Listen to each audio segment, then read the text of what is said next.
Ladies and gentlemen, welcome to this Armistice Day commemoration. Edgware United Synagogue wishes to present for your entertainment tonight our very own, the Badur, Badinage, Babildom, the Ballatron, Burlington Bertie from Bow.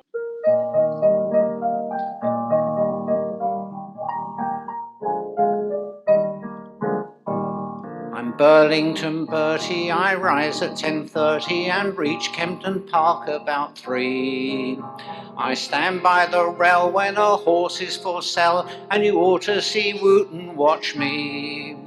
I lean on some awning while Lord Darby's yawning, then he bids 2,000 and I bid good morning. I'm Bird, I'd buy one assert, but where could I keep it, you know? I can't let my man see me in bed with a Gigi. I'm Burlington Bertie from Bow. I'm Burlington Bertie, I rise at 10:30, then Buckingham Palace I view. I stand in the yard when they're changing the guard, and the king shouts across Toodaloo. The Prince of Wales' brother, along with some other, claps me on the back and says, come and see mother. I'm Bert, and royalty's heard. When they ask me to dine, I say no, no, no, no. I've just had a banana with Lady Diana. I'm Burlington Bertie from Bow.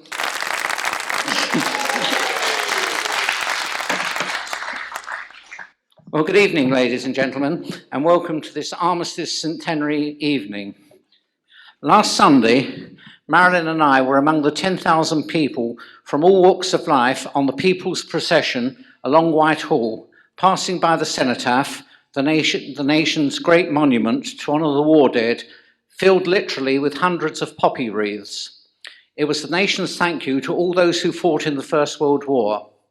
At the 11th hour of the 11th day of the 11th month, exactly 100 years to the minute at which the guns fell silent, we observed a 2-minute silence, with a gun salute after each minute.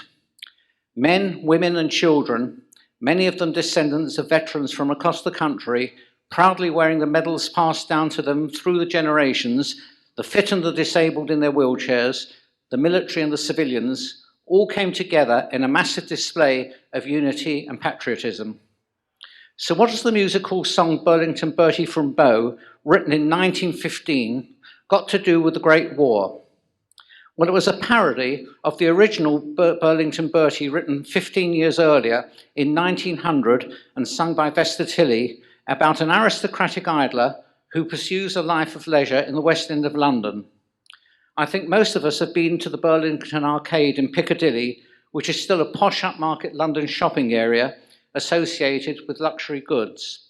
The 1950 parody, sung then by Ella Shields, is about a broken down swell, and the residents and location have moved to the poverty-stricken Bow in the East End of London, where of course many working class Jews lived. By 1915, a year into the war, the songs needed to involve ordinary people. It has been argued that propaganda through song was essential to the successful construction of a patriotic consensus because it could speak to a mass audience. Musical in particular was an art of working class self-assertion, with songs about the difficulties encountered in everyday life, often about overcrowded housing, rent collectors, alcohol, family problems and finding love. A parallel can be found in America in the 1948 film Easter Parade, in which Fred Astaire and Judy Garland sing Irving Berlin's We're a Couple of Swells. Set in 1912, it depicts down and outs tramps wearing worn-out clothing cast off by the very rich. But of course, not all Jews lived in the East End of London, nor on the other side of the pond, in the Lower East Side of New York. And many middle-class business Jews were prospering and making a huge contribution to their country. Before the war broke out, Europe had known no great war involving all the continent's major powers since the fall of Napoleon. There had been incredible progress, and people were healthier, living longer, and there was much greater literacy. There was tremendous prosperity in both Europe and America had gained from what we now call globalization. Trade rose from 1/30th of the world of 1/30th to 1/3 of world production between 1800 and 1913. Investment flows grew 20 times between 1855 and 1914. Some thought that interdependence made war between advanced modern economies irrational. Added to this was the process of democratization, male enfranchisement, a relatively free press, and the ability to form parties and pressure groups created an environment in which Western economies could flourish. Up to 1914, there was a lot to celebrate. Let's now listen to a song written about two minority groups that have made it big time in the melting pot of the New York of 1912. If It Wasn't for the Irish and the Jews, followed by a piece also from 1912 by an up-and-coming lyricist, Irving Berlin, Yiddle on Your Fiddle, sung by Stanley Kirkby.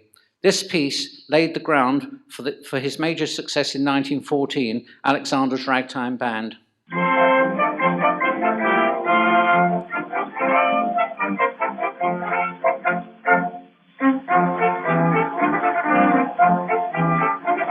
I just returned from Europe, I've seen London and Paris, and I'm glad to get back home to Yankee Land. In fact, the little USA looks better now to me. It's a real place for the real folks understand. But still I often sit and think, what would this country be if we hadn't men like Rosenstein and Hughes? You'd surely have a kingdom, there'd be no democracy if it wasn't for the Irish and the Jews. What would this great Yankee nation really ever do if it wasn't for a Levy, a Monaghan or Donahue? Where would we get our policemen? Why, Uncle Sam would have the blues. Without the Pats and Isidores, you'd have no big department stores if it wasn't for the Irish and the Jews.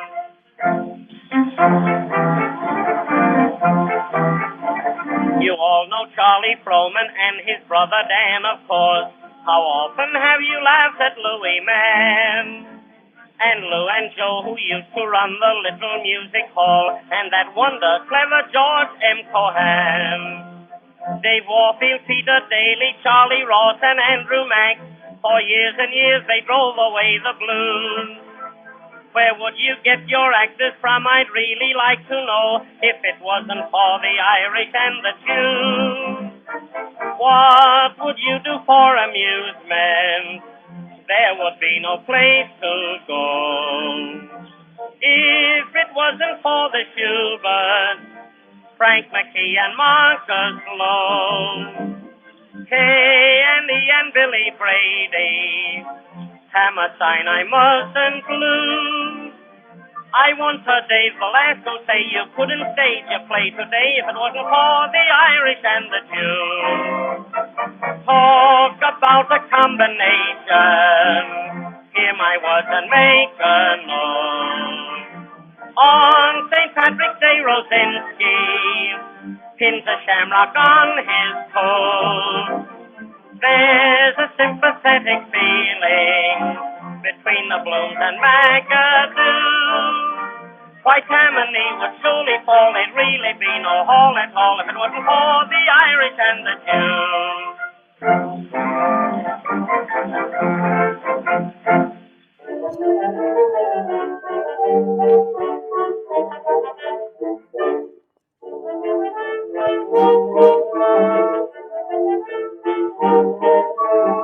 Everyone was singing, dancing, springing at the wedding yesterday. Yiddle on his fiddle played some ragtime, and when Sadie heard him play, she jumped up and looked him in the eye. Yiddle swelled his chest way out. Everyone was taken by surprise when they heard Sadie shout. Yiddle fiddle on your fiddle in the minstrel play some ragtime. Get the busy, I'm a dizzy, I'm a feeling 2 years young, man, chocolate the baby. If you maybe play for Sadie some more time, don't you stop. If you do, I'll drop, for I just can't make my eyes shut up. You do on your fiddle play some ragtime.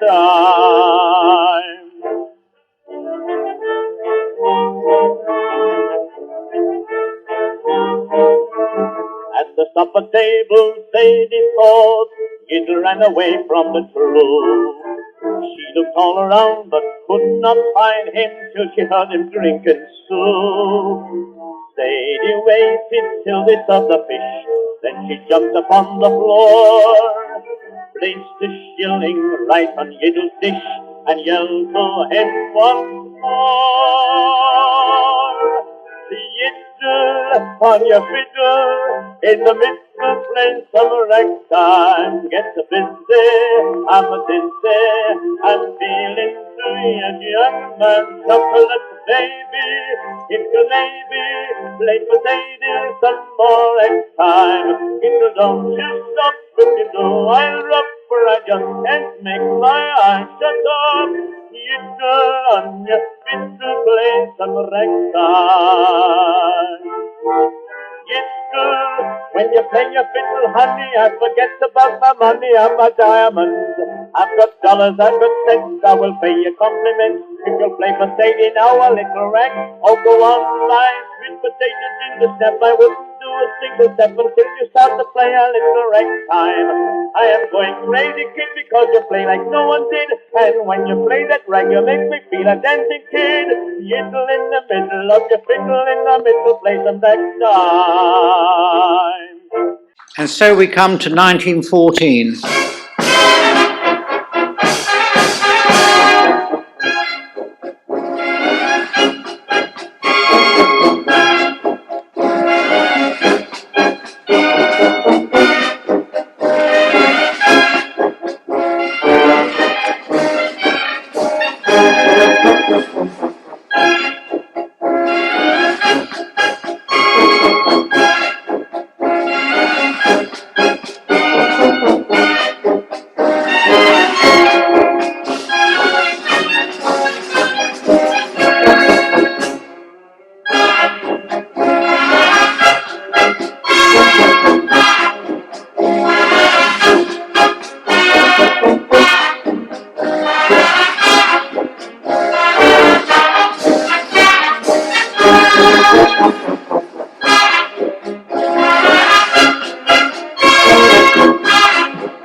was, of course, Colonel Bogey, written at the time about a non-existent character without lyrics.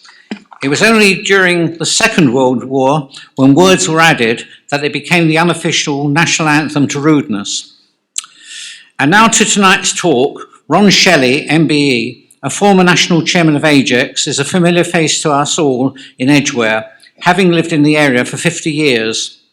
He chaired a memorable session in this adult education series on Edgware's Jewish World War II veterans, remember, which you can now find on YouTube, and leads the ex-serviceman in the picture in the newspapers for this coming Sunday's Ajax parade.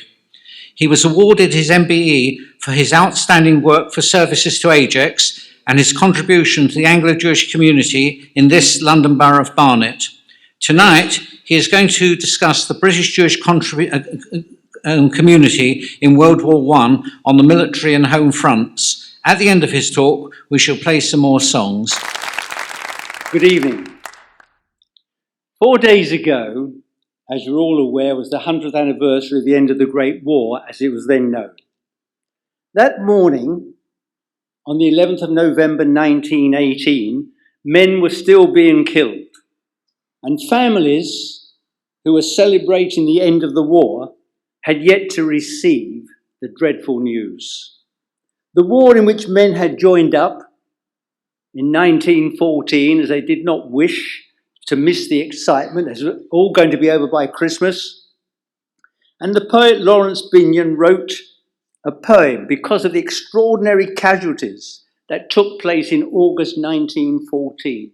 There were nearly a million casualties in that month.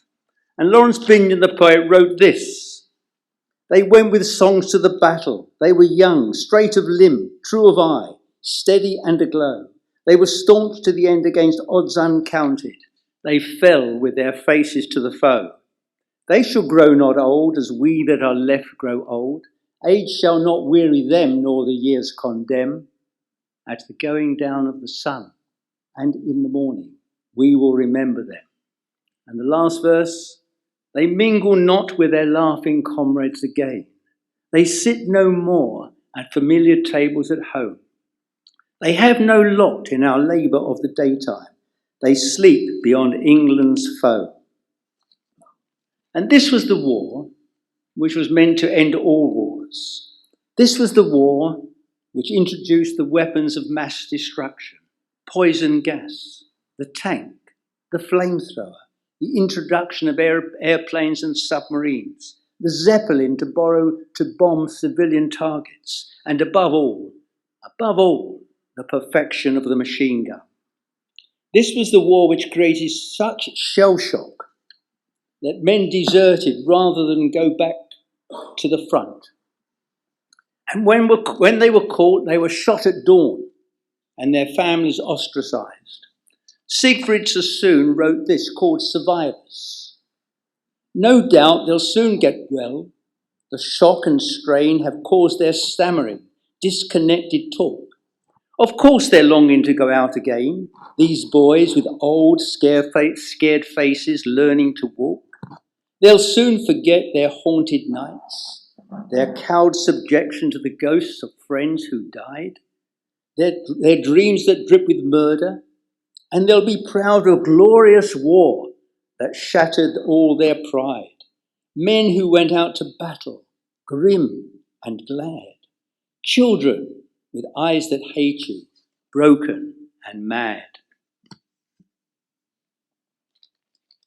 This was the war which, when it started on Tuesday, the 4th of August, 1914, there was not one general, not one politician who had any inkling of the terror ahead. And by November 1918, not one of them was in place. This was the war which created the concept of remembrance, as we understand it today, with the cenotaph, war memorials, the poppy, the tomb of the unknown warrior, the 2-minute silence, the last post, reveille, the singing of the national anthem, the creation of the Royal British Legion, the creation of Ajax, and war poetry. The poppy, this extraordinary emblem that we all wear to remind ourselves that it grew in the craters. Quite an extraordinary thing, the red poppy, which we all wear. And the Jewish position was different, or not so much different perhaps, but what was the position of the Jewish community at the beginning of 1914? It was a divided community. You had, on the one hand, what we called then the Anglo-Jewish community, the Rothschilds, the Montefioris, the Samuels, many of whom had intermarried. You had an established middle class. You had the communal institutions which they had created, the chief rabbinate, the United Synagogue, the Board of Deputies, the Anglo-Jewish Association. And on the other hand, you had the new Jewish immigrants from Eastern Europe with their strange manner of dress. They were mainly poor working class. They were speaking Yiddish. They were practicing a more traditional form of Judaism.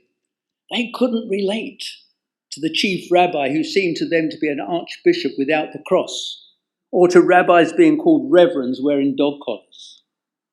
They had already formed themselves into the Federation of Minor Synagogues. Bear in mind that in 1870, there were about 60,000 Jews in England. By 1914, it was 244,000, and most of those were immigrant Jews or their families. And so the community was divided. The established community, of course, saw themselves as patriots, ready to do their duty. The newcomers, on the other hand, did not regard themselves as citizens because they weren't. And they were not interested in fighting for a country which had Russia as an ally. And so you had the two sides of this coin. Nevertheless, once war was declared, there was a determination by the Jewish establishment to ensure that Jews were not seen as shirkers and that all must be encouraged to enlist or to be involved in war work.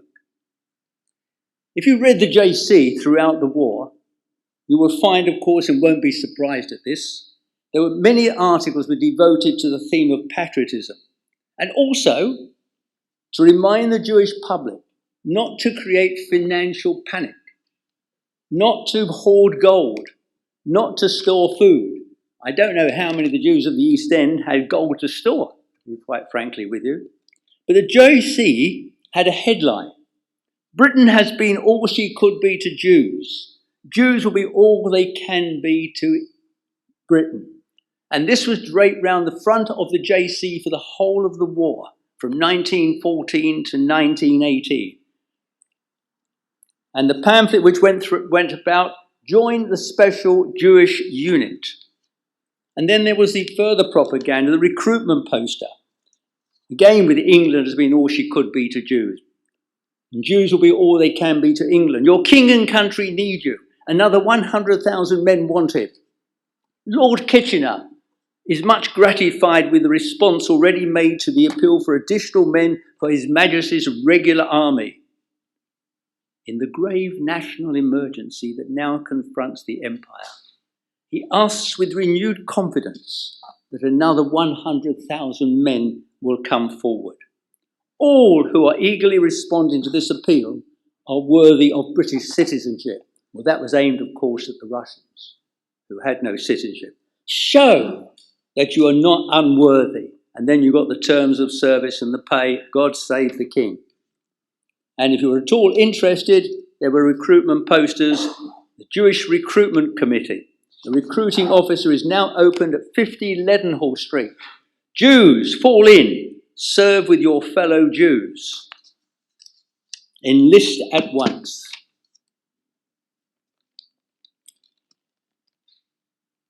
The chief rabbi had a part to play. He'd only been in office a year, in 1914. He was an American, but he was born in Hungary in 1872. He didn't know the Jewish community very well, but it was obvious that he had to be the leader of the community. Certainly he was the leader of the established community. And Neville Chamberlain, the Director General of National Service, and you will remember that Neville Chamberlain was the Prime Minister at the outbreak of World War II, Neville Chamberlain approached him and said to the chief rabbi, I need your help. I need your help in enlisting as many of your compatriots as you can encourage. We want you to cooperate. We want all your rabbis in your synagogues to cooperate. We want them to spread the message. We need men. And I will tell you, at the beginning of the war, there were perhaps 400 Jews in the forces. Within a year, that further 10,000 had enlisted. Before the war was over 40,000, maybe 45,000 were serving. Those incredible numbers. 45,000 from a community of 200,000 or 300,000, maybe a little more. Incredible numbers were serving. So the first thing Hertz did was to write a special prayer to be read in every United Synagogue every Shabbat after the prayer for the royal family. He also supported the National Relief Appeal by inviting donations from our community. But there were issues which for him and for the community which were difficult. Conscientious objectors. Well, of course, a Jewish conscientious objector throws a rather bad light on Jews. The wider population already thinks Jews are shirkers, don't know how to fight. No one's ever heard of Jews and Jews never had an army for 2,000 years. But it was a difficult issue for the chief rabbi because there were already tribunals set up. What he had to do and what he tried to do was to ensure that conscientious objectors did war work of some description, made themselves useful. I will tell you that it wasn't always easy. At Hackney Recruiting Office in 1914, the recruiting officer refused Jews who actually turned up to enlist because they were Jews. There was a prejudice, as there always has been. That recruiting office was soon removed. And then you had the Russians, who were regarded by the wider population as aliens. And they, because they were not citizens, were not liable to conscription. And you can understand the position. The general population looked at these young men in the big cities of England, because that's where they were, couldn't understand what they were doing. They had suffered appalling losses. And there were these young men, gallivanting around, healthy young men, strutting around, not in uniform. It created anti-Semitism. There were riots in Bethnal Green and in Leeds. And it wasn't until 1917, after Russia had gone out of the war, and new laws were brought in that young Russian Jews had to be conscripted, that the situation changed. They were given a choice. Either you can join the Russian army or you can join the British army. It was interesting. Those who chose to join the Russian army were told by the Russian embassy, we don't want you. So they didn't get conscripted either. Or they didn't get conscripted. And that, of course, still contributed to the difficulties of young men on the streets of London and the big cities not doing their bit and creating prejudice. And then the chief rabbi had to deal with the question of ministers of religion. Ministers of religion were exempt. But who was a minister of religion? Is a lay leader a minister of religion? Is a chazan a minister of religion? Is a reader a minister of religion? And let me tell you, some of these people produced certificates, dubious no doubt, saying that they were learned men in the law, in the Jewish law, and they were equivalent to ministers of religion. The chief rabbi would have none of it. They were not entitled to an exemption certificate. And then there were the Kohanim. As you know, they are supposed to have no direct contact with the dead. If they were caught up, if they were made soldiers, obviously they're going to go to war. They're going to see dead people, dead soldiers. Many objected to that. Chief rabbi had to make a ruling. And he did. And his ruling was that such men are not exempt. I will tell you that the Leeds Beth Din, for the whole of the war, opposed him on this particular issue. These were some of the schisms. And then finally, you had the ongoing row between the Zionists and the non-Zionists. All this happening while the war was being fought 90 miles away in France. One of the most incredible things of World War I, that while people were dancing at the Ritz, men were being killed less than 100 miles away. I never quite get my head around it. But that was the reality of World War I, an impossible balance between the two. And this row between the Zionists and the non-Zionists, the question of dual loyalty, the right of Jews to a national home, caused great difficulty. Ewan Montagu, who was a cabinet minister, the Minister of State for India at the time, was vehemently opposed. Vehemently opposed. He thought if there was going to be a state, he thought that if there was going to be a state or a country for Israel, he would get his marching orders. He would be told to get out. So he opposed it. He didn't like the Balfour Declaration. He didn't like anything to do with it. And he opposed it in every way. And he wasn't the only one. The president of the Board of Deputies in 1917, Lindo Alexander, and the president of the Anglo-Jewish Association decided they would write a letter to the Times opposing the possibility of the British government coming out with a declaration of a homeland for the Jews. And the chief rabbi was forced into a situation because, and he did, he wrote back to the Times, he put a letter in the Times, because these two men had decided to write this letter personally. They had no mandate. They hadn't consulted anybody. Not the first time in the Jewish community that men of some power don't consult. Not at all. As a result of which Lindo Alexander had to resign, which he did, and so forth. And then finally, there was the problem of kashrut and Jewish food. How does a chief rabbi deal with that? Well, he did. And what he did was quite straightforward, and when you will understand what he did. He said that Jewish soldiers were permitted to work on the Sabbath and to eat banned foods when under army discipline. In October 1914, Turkey entered the war. British government made a mistake because they should have entered on our side. But that's a different story for a different occasion. And as you know, Churchill came up with the idea to knock Turkey out of the war.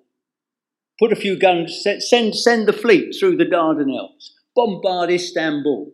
The Turks will surrender.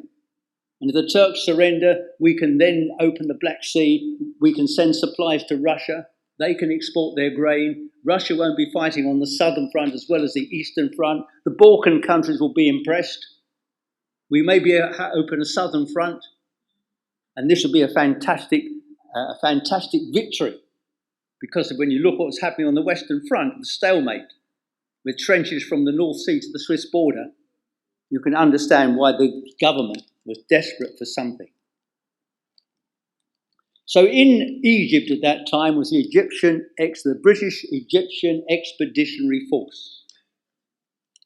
And also in Egypt at that time, remarkably, was a man called Zeev Jabotinsky and Joseph Trumpeldor, who met there. You may, of course, know something about both of them. They were both Russian. Jabotinsky was head of the Betar movement. He was a journalist and happened to be in Egypt at that time. He promoted the Hebrew language and culture. He had his ideas that there should be aliyah to Palestine. Doesn't matter how, legal or illegal. What he was only interested in was the creation of a Jewish state on both sides of the Jordan. And Trumpeldor, also Russian, served in the Russo-Japanese War of 1904, lost his arm. Or was his? Yes, lost his left arm, and he was in Alexandria at the time. And these two men met. They went to see the chief rabbi of Alexandria, and the three of them met with General Maxwell, the commander-in-chief. And they said to Maxwell, look here. Perhaps not quite like that. Maxwell never met a Jew in his life, in my view. And there were these three men saying to him, look, we would like to help you win the war. We can form a Jewish unit, and we will help you. We would like to help you invade Palestine. You can understand the sentiment. And Maxwell said, Oh, hold on a minute. We haven't got any plans for Palestine. But, he said, nor is it possible for you to join the British Army. The British Army doesn't have non-subjects as members of the army. Well, surely, General, you can do something. Surely you need men. You need help. We want to help you. Bear in mind there'd never been a Jewish army. Jews had fought with them in the Jewish army since the days of Bar Kokhba. So there was no precedent. They were just saying, we can provide you with soldiers. So he said, the best I can do for you, I can make you equivalent to a colonial unit, and you can be a supply unit. Which means that you will help supply arms and ammunition to the frontliners. And Jabotinsky was aghast. Jewish men supplying? We want soldiers. We want to impress the Brits. We want to show we can fight, that we're not cowards. We want to impress. And Jabotinsky said, no way. On the other hand, Trumpeldor said, hold on a minute. Let me tell you something, he said to Jabotinsky. Fighting for Zion in Gallipoli is as gallant as fighting for England in Flanders.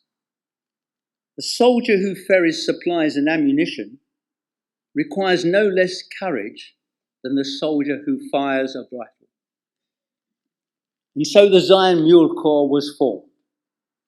Got very little training, 1 month's training. And the end of April the 25th, the Allies landed in Gallipoli, and the Zion Mule Corps landed 4 days later. They weren't British Jews, they were Russian Jews, mainly expelled from Turkey because Turkey wanted them to take citizenship and they refused. So they're all in Alexandria. I bring this into this talk purely because it's World War I and because it's Jewish. And I'm proud of anybody who did anything at any time. And amongst the people who served at that time was a lady called Florence Nightingale. No, sorry. Florence Oppenheimer. Florence Oppenheimer. I'm on century 2, got my centuries wrong. Florence Oppenheimer. And she was a woman who wanted to be a nurse. But her father refused, even when she got to 25, because the idea of his daughter tending wounded soldiers, Christian wounded soldiers, was anathema to him. Soldiers who she might have to strip down. This he couldn't stomach until her brother intervened and said to his father, your daughter's 25, she wants to be a nurse, you've got to allow her to go. And so she did. And she became a nurse on a troop ship. And she joined the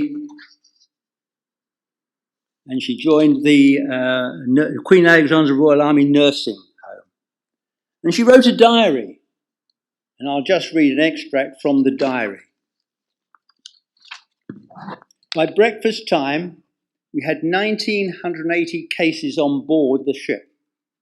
At last I realised what war was really meant. All these cases straight from the battlefield.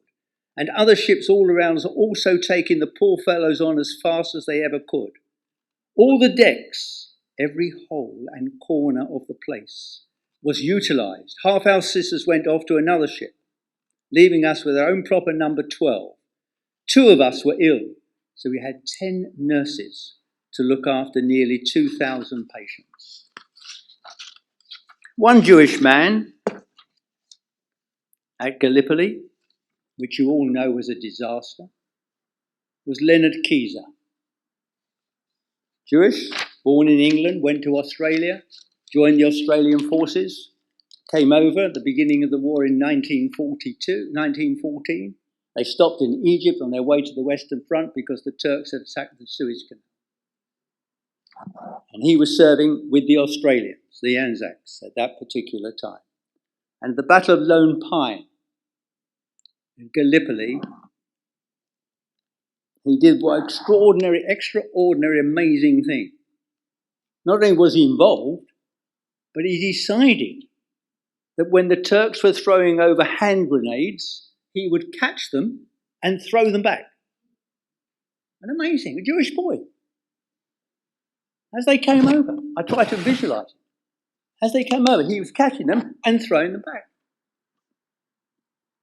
And this helped, this act of courage gave everybody, all the Allied forces there, his comrades, that extra bit of grit, that extra bit of nerve to do what he had to do. As a result of that, he won the Victoria Cross. He survived the war, came to the Western Front and survived the war. Quite an amazing individual was. On the other hand, Lieutenant Graham A. Franks, also Jewish, was unfortunately killed at Suvla Bay in August 1915. It was a disaster, no question about it. And one of the big problems which they had there was the heat and the flies, which were extraordinary. I do have something here, but I can't find it for the moment, by A.P. Herbert, who wrote a few words. If I find it, I'll read it to you. But I can't find it at the moment. But there was a lack of water. The clothing they wore was not suitable. It was an ill-conceived campaign. But the Jews who served there, whether they served in the army or the armies, were brave. And that's all I have to say about that. On the other hand, while all this was taking place and the casualties were mounting in Europe, the army decided that they would transfer an Indian regiment to the Western Front. And in that Indian regiment was a Jewish officer, Lieutenant Frank de Passe. He was aged 27, he was engaged to be married, he was the son of Elliot and Beatrice de Passe of Kensington. He became an officer out there because it was easier for a Jewish boy to get a commission in the Indian Army than it was in the British Army, because the British Army was biased. It was never easy to get a commission in the British Army. And on his way to the Western Front, he stopped off in London, went to Gives and Hawkes, had a uniform dress tunic made so that he could wear it on regimental occasions. He never wore it. And we have that uniform in the Jewish Military Museum. And he never wore it because he was killed on the 25th of November 1914. And the citation read, "For conspicuous bravery near Festubert in France, in entering a German trench, destroying a traverse in the face of the enemy bombs, and then subsequently rescuing under heavy fire a man who was lying exposed in the open." I try to visualize this. I try to visualize this man who has just exposed himself to the enemy and capturing this trench, sees a comrade in no man's land, lying there injured. He knows any movement on no man's land, machine guns will start immediately. And the chances of survival are slim, zero. Nevertheless, he decides to rescue him. And he does. He does rescue him. He goes out and he rescues him. And he brings him back. And neither are killed. And he got the VC, the Victoria Cross. A Jewish boy. And I'm proud of him for that particular reason.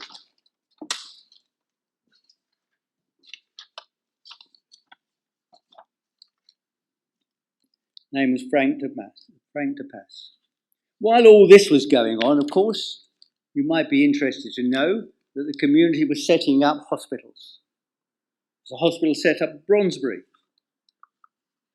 Another hospital set up Beach House in London, mainly staffed by Jewish nurses, all members of the VAD, the Voluntary Aid Department.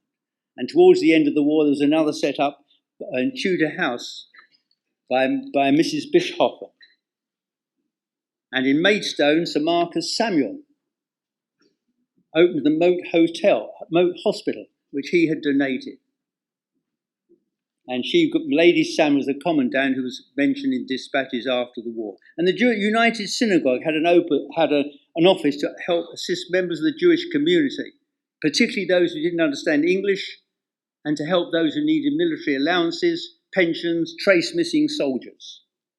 And in 1916, the Jewish Naval and Military Association was formed in the West End. So British Jews coming on leave had somewhere they could go.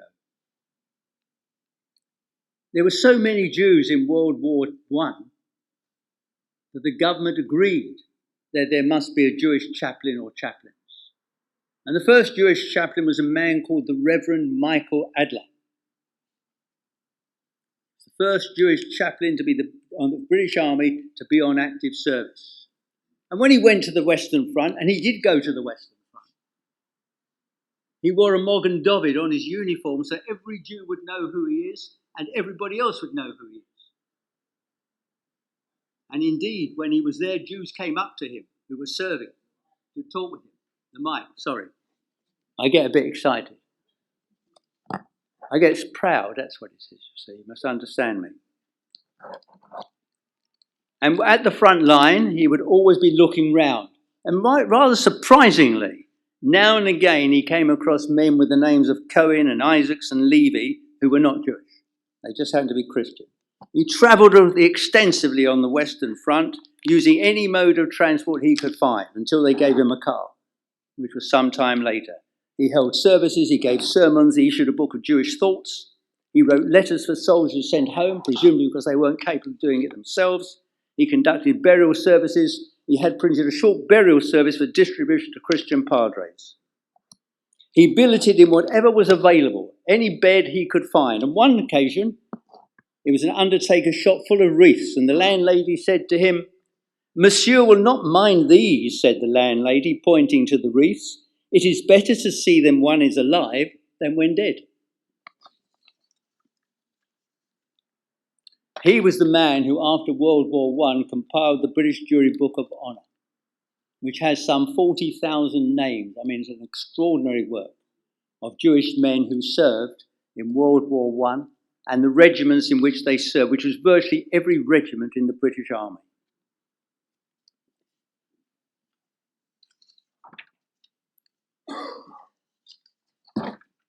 Another Jewish hero was Marcus Siegel. He was a young man, became a lieutenant. He joined up at the age of 18. His father was Solomon, who came from Russia. He joined while he was 18, and he went out with the 13th Battalion in the Leeds King's Liverpool Regiment.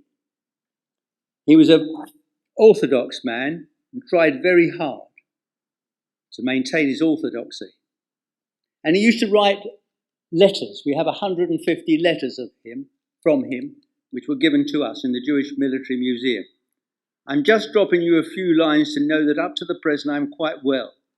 Now, my dear ones, in the space of a very few hours, I am due with my battalion to go into a very big affair, far greater than has ever before been attempted. We have a very difficult position to take, and somehow or another, I do not seem to fancy it at all, but I pray to the Almighty that I may come out of it quite safely.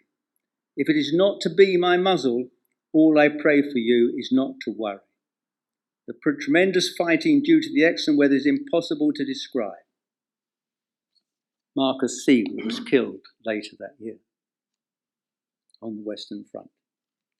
And another Jewish hero, which none of you, I guess, will ever have heard of, was Sir Max Horton. He wasn't a Sir then. His mother was Esther Maud Goldsmith, cousin of banker Julian Goldsmith, and she married a non-Jewish man, Robert Horton. And again, Max joined the Navy, wanted to get a commission, joined the submarine service, a new service. There you could get a commission as a Jew much quicker than if you joined the RN in the normal way. And he went to he served primarily at that time in the Baltic, torpedoing German ships, the light cruise Hella and so forth. And in the winter, he was to stay on the bottom of the Baltic, because that was the best place to be. He asked the Russians for vodka, because they were all cold down there. And the Tsar, on hearing this remark, why doesn't he wear 2 shirts? Admiral Sir Arthur Wilson, the control of the Royal Navy, didn't like submarines. He said they were underhand, unfair, and damned un-English. And he would like the Admiralty to have the crews on every enemy sub captured during wartime and hanged as pirates. And when Horton came back to London, not to London, when Horton came back to Devonport, he flew the Jolly Roger in order to make so that the Admiralty, putting 2 fingers up at the Admiralty to be precise. But nevertheless, he became an admiral in World War II and knighted for his services. He was a Jewish boy, at least his mother was Jewish, and that was him as well.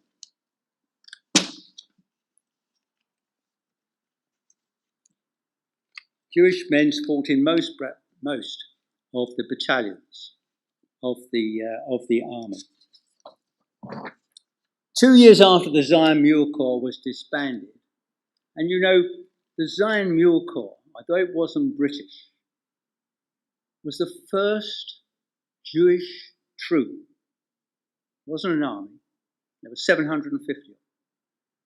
But the first Jewish troop with commands in Hebrew, with Jewish officers, not entirely, but mainly, since the days of Bar Kokhba, 1800 years before. It was extraordinary, amazing. And 2 years later, because Jabotinsky had been badger in the War Office, and this time he got some support from people back home. Not entirely. There were plenty of people in this country, plenty of Jews in this country who didn't like the idea of Jews being separate, having a unit of their own. I might tell you that there are plenty of Jews in this country today who don't like the idea of a separate Jewish march. We shouldn't distinguish ourselves. Why not? We marched with the Royal British Legion last Sunday. We're going to march with our own people this Sunday. We did our bit. We lost 2,500 men.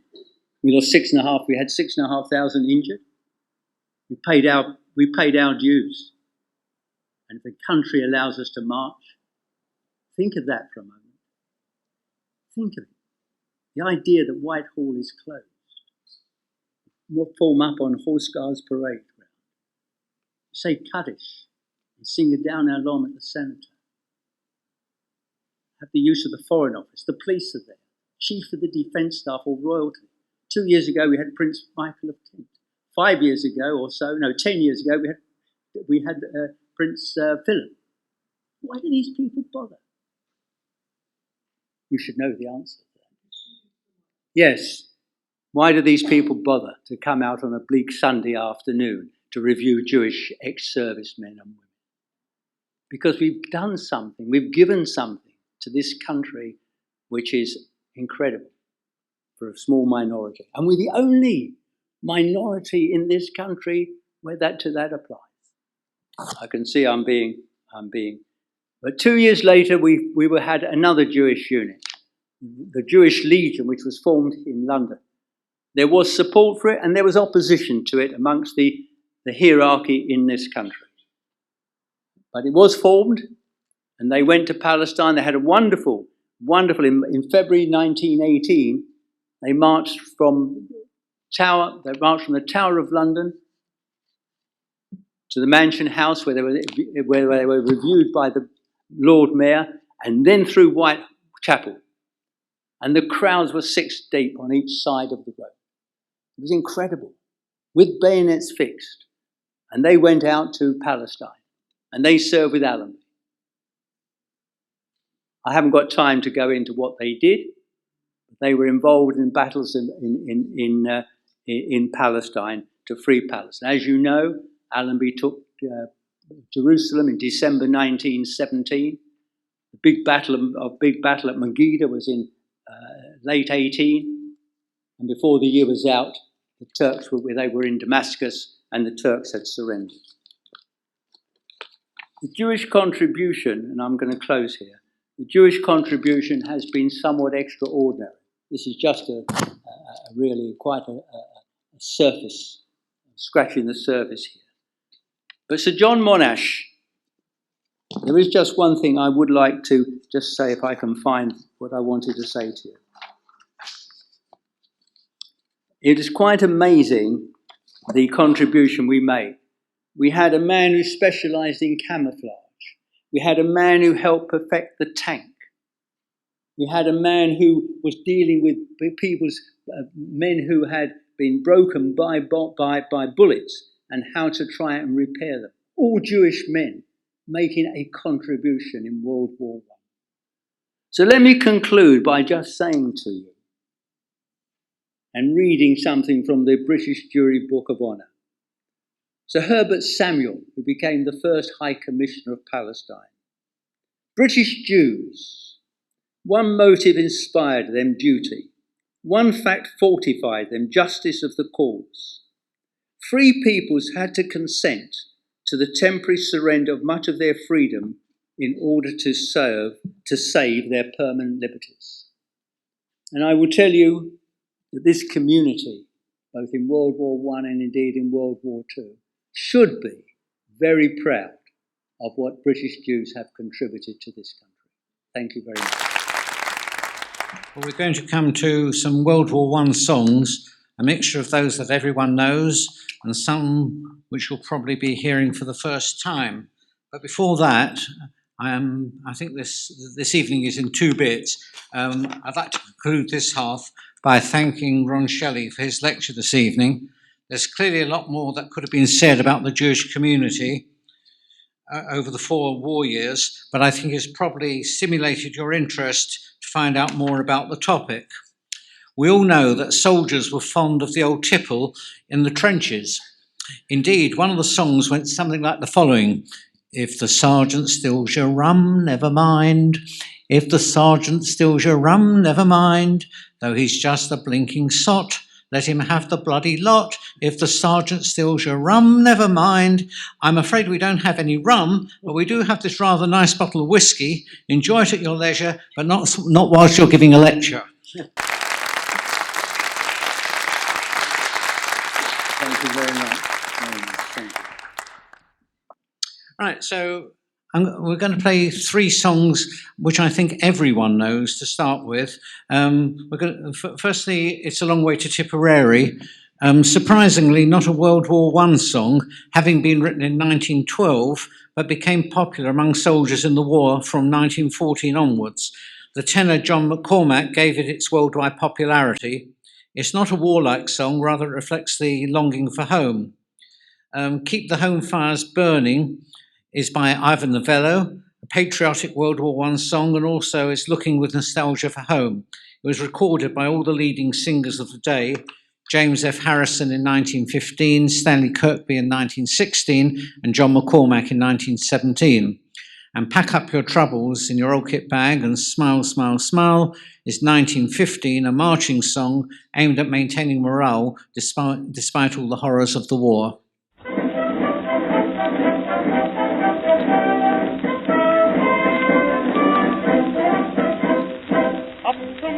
London came an Irishman one day. As the streets are paved with gold, sure everyone was gay, singing songs of Piccadilly, Strand and Leicester Square. Till Paddy got excited, then he shouted to them there, it's a long way to Tipperary, it's a long way to go, it's a long way to Tipperary, to the sweetest girl I know. Goodbye, Piccadilly, farewell, Leicester Square. It's a long, long way to Tipperary, but my heart's right there. It's a long way to Tipperary, it's a long way.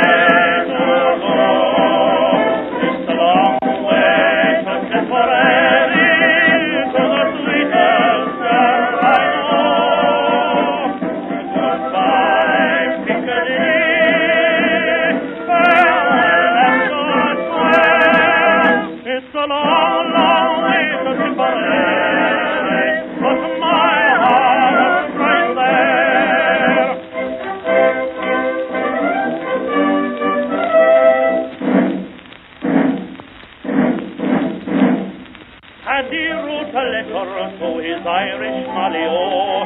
saying, should you not receive it right, and let me know if I make mistakes in spelling Molly dear, said he.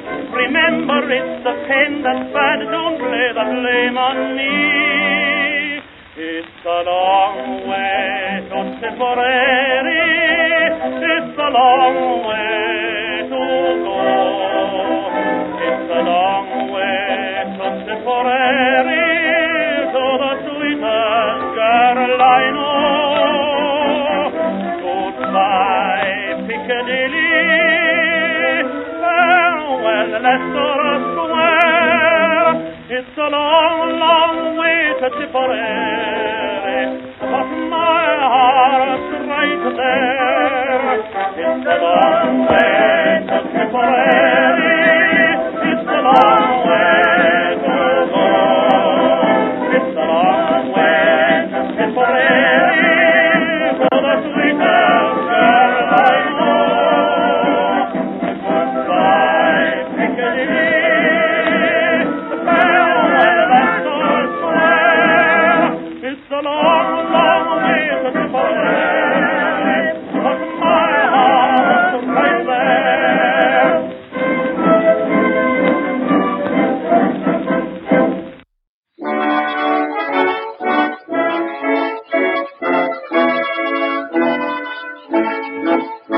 They were summoned from the hillside, they were called in from the glen, and the country found them ready at the stirring call for men. Let no tears add to their hardships as the soldiers pass along, and although your heart is breaking, make it sing this cheery song. Keep the home fires burning while your hearts are yearning.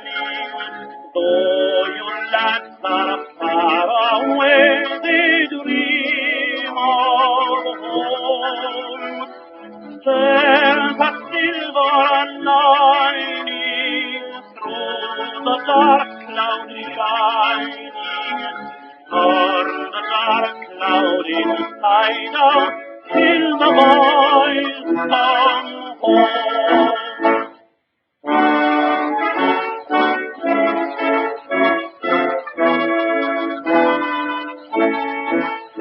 Overseas there came a pleading, help a nation in distress, and we gave our glorious laddies honor, valor, soon no less. For no gallant son of freedom to a tyrant's yoke shall bend, and a noble heart must answer to the sacred call of friend. Keep the home fires burning while your hearts are yearning. Though your lands are far away, they dream of home. There's a silver lining through the dark cloud shining. Turn the dark cloud inside out till the boys come home.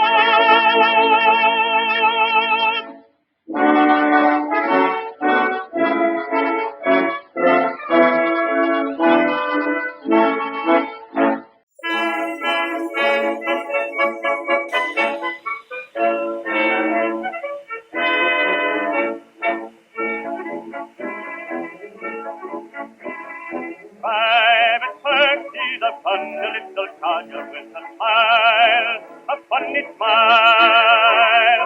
5 feet and none, he's an awful little dodger with a smile, a sunny smile. Like Harabrook, he'll have his little joke. He can't be suppressed. All the other fellows have to grin when he gets it off his chest. Hey! Pack up your troubles in your old kit bag and smile, smile, smile. While you look yourself to like your bag, smile, boys, that's the style. What's the use of worrying? It never was worthwhile. Oh, pack up your troubles in your old kit bag and smile, smile, smile.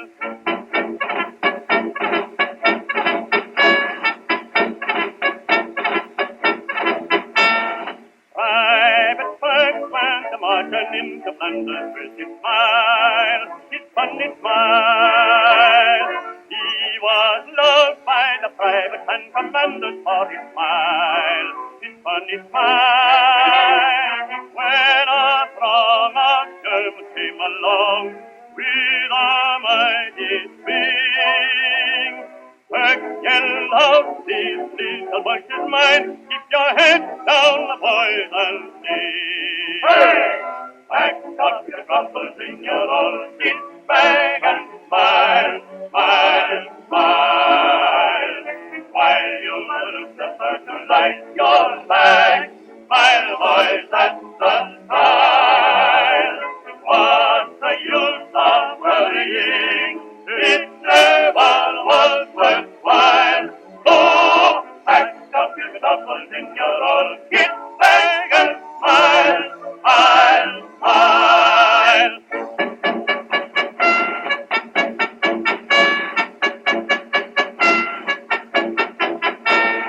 Private Perks, he came back from Boston shooting with his smile, his funny smile. From his home he then set about recruiting with his smile, his sunny smile. He told all his pals to go and call what a time he'd had. And as he tended like a man, Private Perks said, "Now's my lad." Hey! Pack up your troubles in your old kit bag and smile, smile, smile.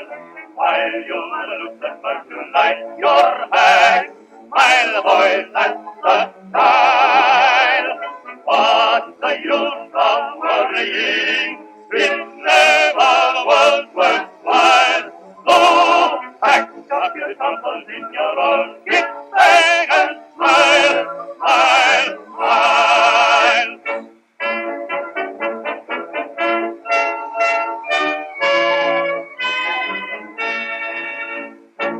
Right, next song is Mademoiselle from Armistice, an English song from 1915, recorded by the baritone John Chapman. Note that it's Hinky Dinky Parlez-vous.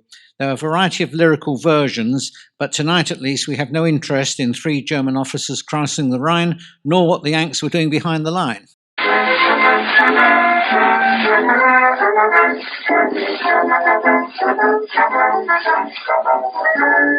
What is the lady from the folks are singing around the tree, singing around the tree, everyone you meet. What is the latest melody that causes young idea, from its seeking to secret and I'll whisper in your ear, Mademoiselle from Armistice, parlez-vous, Mademoiselle from Armistice, say to you, sing it with all your heart and soul and see everyone right up the pole, Mademoiselle from Armistice.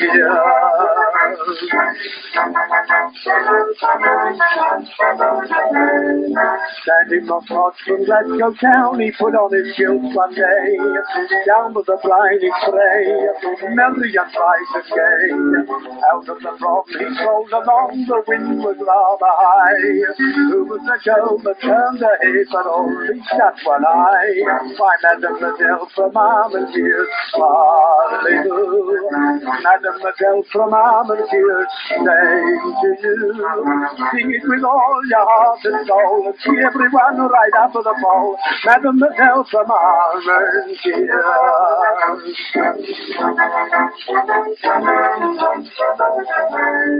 Company sergeant Major Brown was taken at all the job. All the boys on the spot knew that old Brown was off. Even the colonel had no chance to shine in Cupid's land until the day the comic spied and Ranger in the camp. Ooh, Mademoiselle from Armistice, parlez-vous. Mademoiselle from Armistice, sing to you. Sing it with all your heart and soul and see everyone right under the pole. Mademoiselle from Armistice.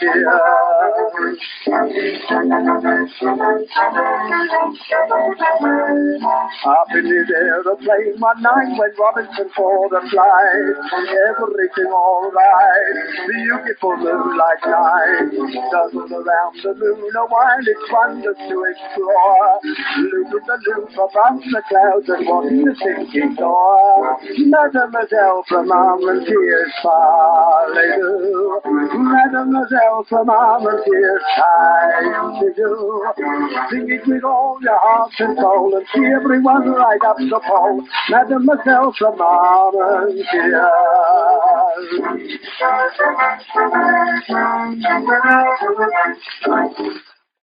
Now, the next one is If You Were the Only Girl in the World, published in 1916, and it premiered at a show at the Alhambra Theatre, Leicester Square, with a duet between George Robey and Violet Lorraine. Numerous artists have recorded it since. This one is by Henry Burr.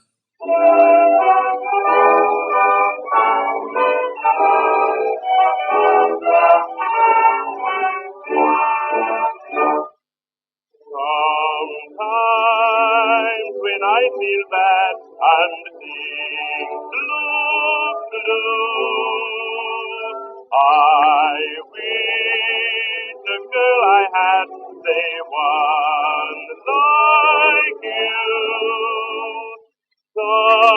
Someone within my heart to build her throne. Someone who'd never part to call my own.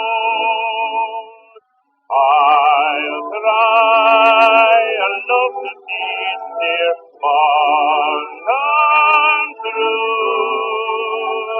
I sigh a world to reach dear, just made for me anew. Right, now turn to your the person next to you, hold their hand, and sing into their faces the following. If you were the only girl in the world, and I were the only boy, nothing else would matter in the world today. We could go on loving in the same old way. A garden of Eden just made for two, with nothing to mar our joy. I would say such wonderful things to you. There would be such wonderful things to do if you were the only girl in the world, and I were the only boy. If you were the only girl in the world, and I were the only boy, nothing else would matter in the world today. We could go on loving in the same old way. A garden of Eden just made for two, with nothing to mar our joy. I would say such wonderful things to you. There would be things to do. If you were the only girl in the world, and I were the only boy. Now, the next song is, I think, the most important one that we'll hear this evening. A Yiddish World War I soldier's ballad sums up what war was really like on the front line. Listen to the plaintive, high-pitched cry in the middle. It sums up what soldiering was really like in the trenches.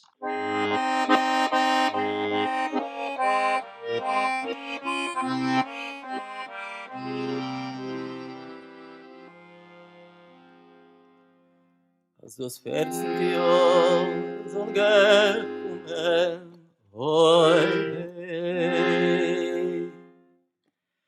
Das 14. Jahr ist angekommen, hat mich verrasen genommen, hat mich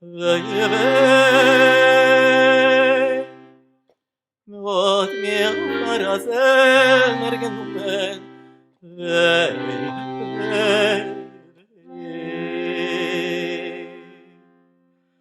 dort über Felder, Wälder,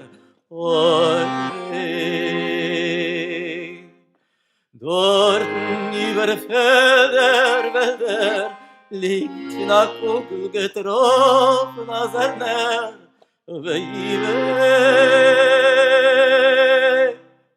liegt der Schoß na jüdischer Sender,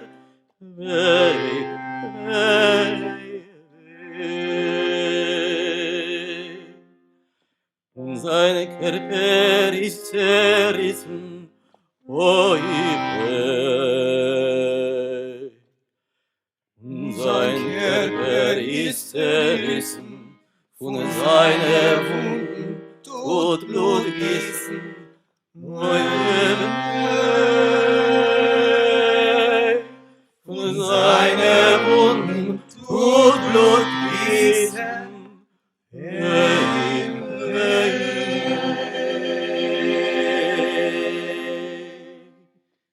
Nit over soll noch ihm Kadir sorgen.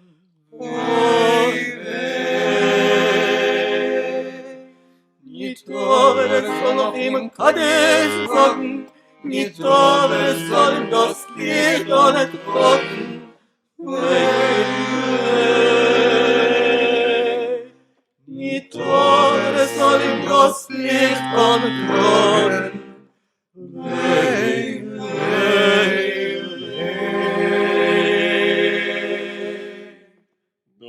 Das Viertel, das Getreie, weh, weh. Nur das Viertel, das Getreie, wird man leben auf der Weihe, weh, weh. Wird man leben auf der Weihe, weh, weh.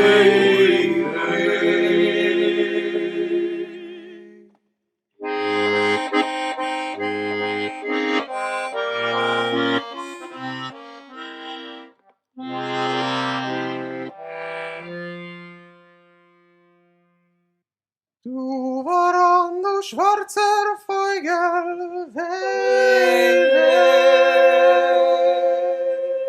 Du waran, du schwarzer Vogel, lag dir die Hand, lass mir auf die Augen, weh, weh. Lag dir die Hand, lass mir auf die Augen, weh, weh.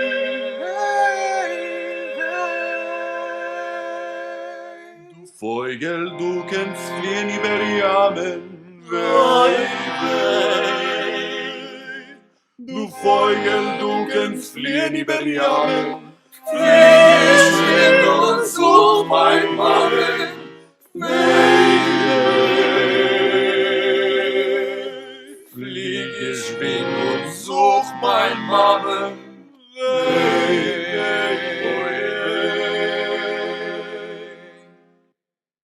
Sag mein Mama, sie soll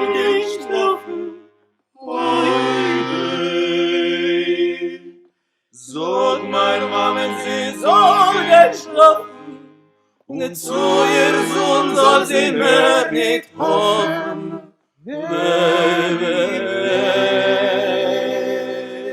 Zu ihr Sohn soll sie mehr nicht hoffen.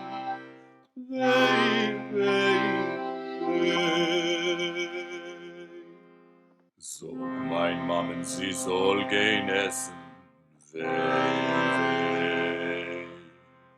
Sog mein Mammen, sie soll gehen essen, und in ihr Sohn soll sie vergessen.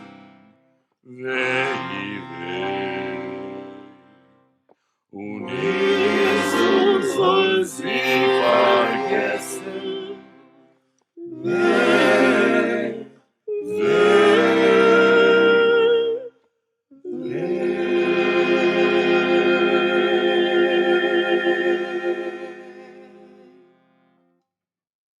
Well, time is pressing, so I'm just going to play one or two others. You can find most of these on YouTube. The Stille Bulgar Yiddish Melody.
So we come to the last song, Till We Meet Again, telling the story of the parting of a soldier and his sweetheart. It's about the reality that soldiers, families and sweethearts face the prospect of never seeing each other again. The song has survived as one of the greatest classics of all time and is now the generic goodbye for any situation. So until I see you at the next session on Tuesday the 4th of December, when we look at the Jewish suffragette movement, I say till we meet again and hope you enjoy the evening.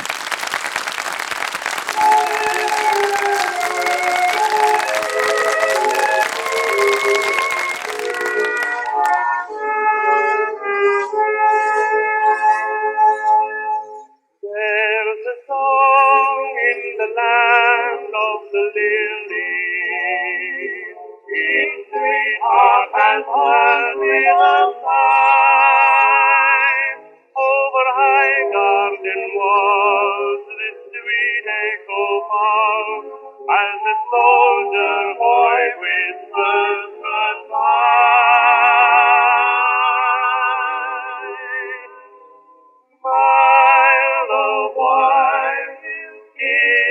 sad adieu.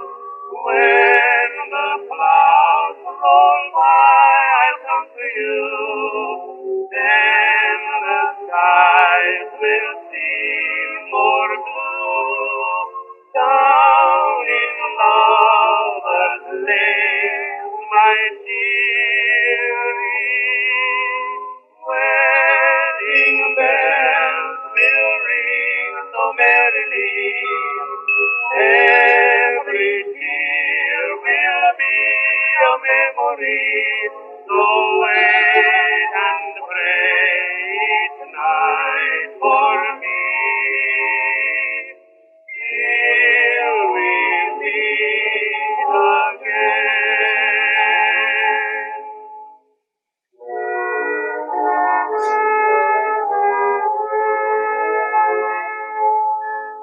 So goodbye means the birth of a teardrop. Hello means the birth of a smile. And the smile will erase the tear-blighting trace when we meet in the after